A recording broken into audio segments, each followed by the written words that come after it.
Welcome back to Confident Real Estate. I'm your host, JC. So I just purchased an apartment complex, and when we got to the closing table, the seller gave us a deed that was completely wrong. First, this is why you absolutely always need to hire a real estate attorney anytime you buy or sell a piece of property. Not just any general practice attorney, but an actual attorney who practices in real estate law specifically. For me, thankfully, as an attorney who's closed hundreds of deals, I've gained years of experience and knowledge and continuous education as an attorney to know what to look for.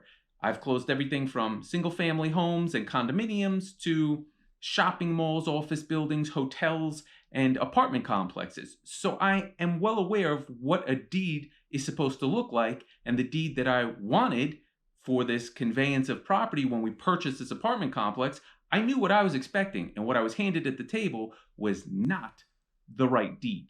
Had I not known what to look for and just accepted the wrong deed, it really could have cost us pretty dearly. So right now, I'm going to teach you exactly what you need to know and what you need to look for when it comes to deeds. And we're going to cover the different types of deeds that you're most likely to come across because they're the most commonly used.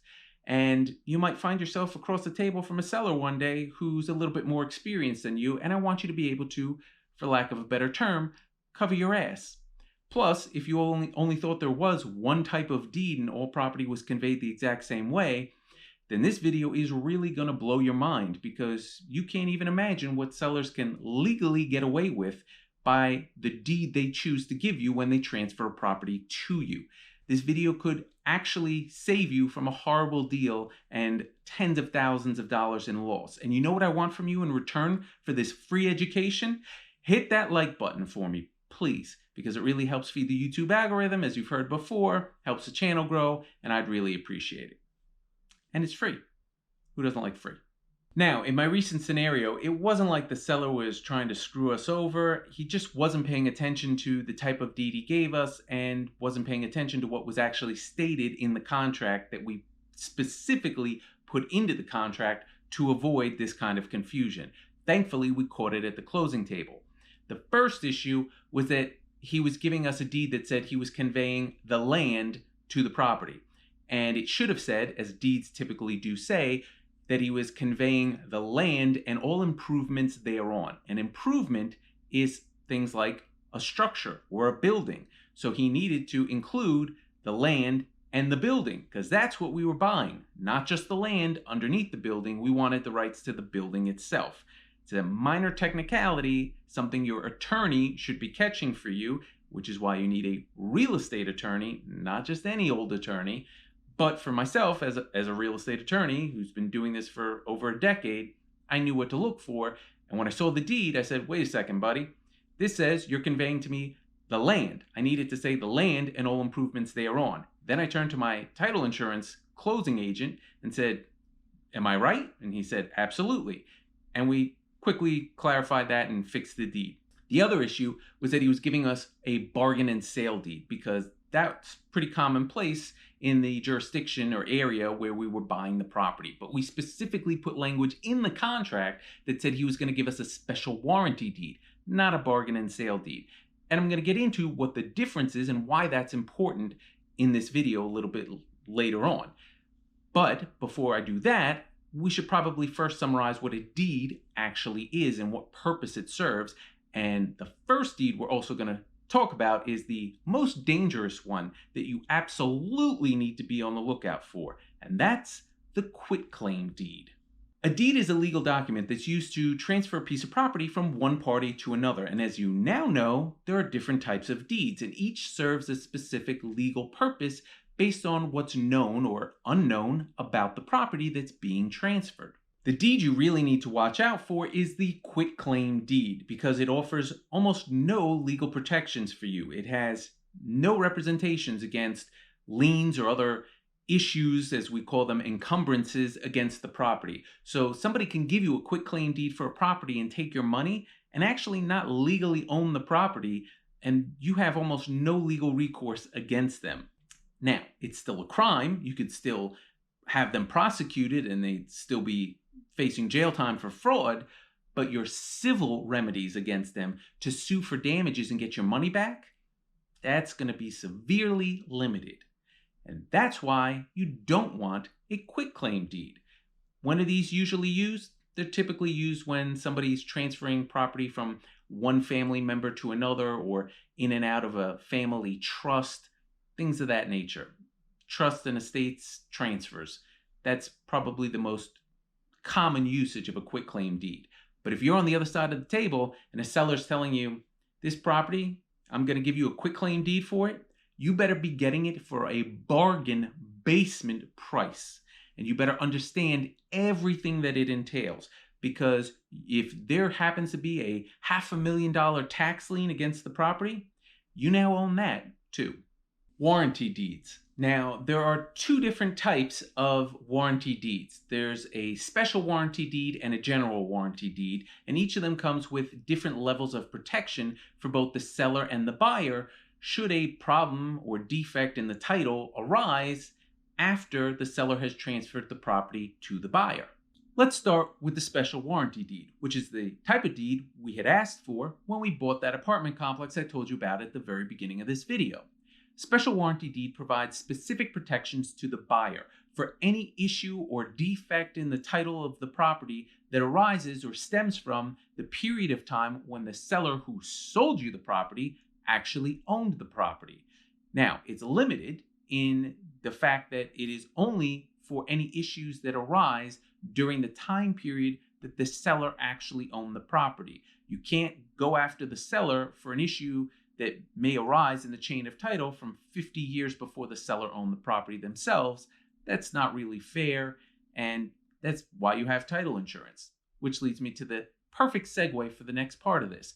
If an issue does arise that falls outside of the realm of time that the seller actually owned the property, then you're on the hook yourself to go to court and defend it. And that is why you never, ever buy property without title insurance. And again, I know there are many of you out there who say, I buy property without title insurance and I don't see an issue with it. Title insurance is a waste of money. No, it's not, because when you find yourself in this situation, you're going to be so thankful you have title insurance. And the truth is, you only need to find yourself in this situation one time to totally ruin all of your investment portfolio. Title issues are extremely expensive. So if you get a special warranty deed from a seller and then suddenly somebody shows up and sues you and says, 50 years ago, my great-grandfather owned that property and it was supposed to be part of my inheritance and somehow it got lost in the chain of title and somebody sold it to somebody else who then sold it to the guy who just sold you the property and I want it back now. The seller, you can't go after them for help to defend that. But your title insurance company, who should have checked the chain of title for you before you bought it, and they insured your chain of title, they will step in and they will defend you in court. So you're still okay, because at the very least, you're going to get your money back.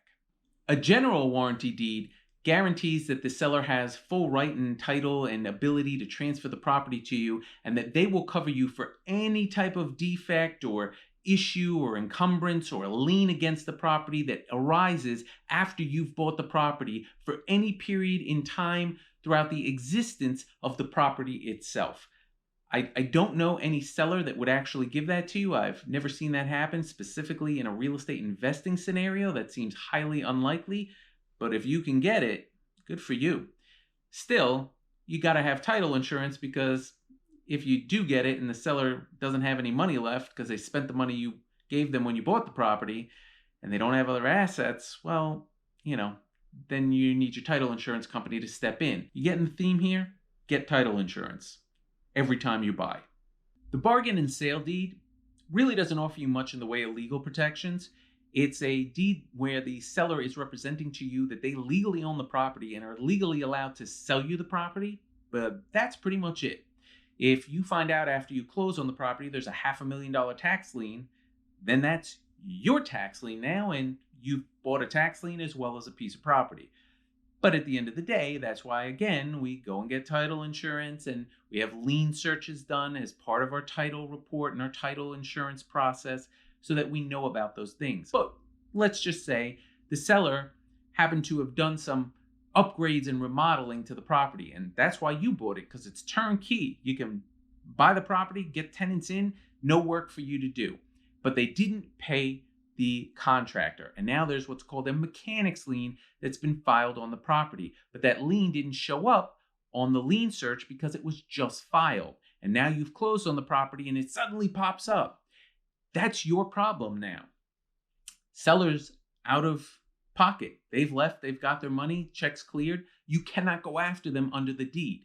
Now, in the example I gave at the beginning of this video, this is the type of deed that we received at the closing table, a bargain and sale deed versus a special warranty deed, which again means the seller is covering us for any issue whatsoever that arises that stems from the time that they actually own the property themselves. Like when they go and do some remodeling and choose not to pay the contractor, if that guy later files a lien on the property for payment, I can go to the seller and say, hey, special warranty deed, you owe the money to that contractor, or I take you to court. In a bargain and sale deed, you don't have those protections. Now, again, in my example, there was some minor work that was unpermitted that really needed to be remediated and fixed and permitted properly, because it's really going to hurt us when we go to refinance the property or we go to sell the property down the road if we haven't cleaned up this permit issue. So we already had representations in the contract that we're going to survive the closing, that the seller was obligating themselves to clear up that issue. And we could have gone to court and sued them on that issue if they decided not to do the work that they needed to. But it wouldn't have looked good for us that we accepted a bargain and sale deed rather than the special warranty deed, which we had specifically put in the contract was what we were willing to accept. If we suddenly decided we were willing to accept something different than what's written in the contract, maybe we were willing to accept that unpermitted issue as well.